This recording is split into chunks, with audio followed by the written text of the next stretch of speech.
शिमग्यासाठी कोकणामध्ये येत आहे, मोठ्या भक्तिभावाने आपल्या मूळ गावी या ठिकाणी प्रवास करताय, कसा आहे अनुभव, काय सांगाल?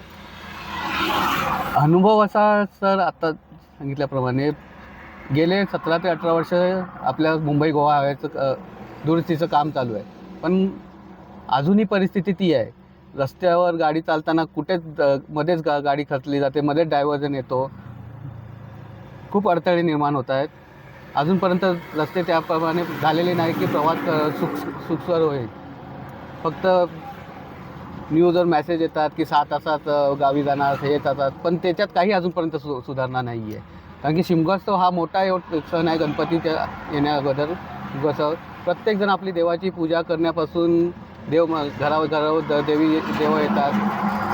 सहकार्यासाठी उत्साहाने शिमगोत्सवासाठी प्रत्येकजण आपल्या घरी येतो.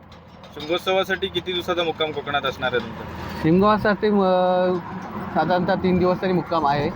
कारण की पूजा वगैरे करणं, परत एवढा लांब प्रवास करून घरच्यांना सगळ्यांना भेटणं, तरी 3 दिवसाचा तरी मुक्काम आहे.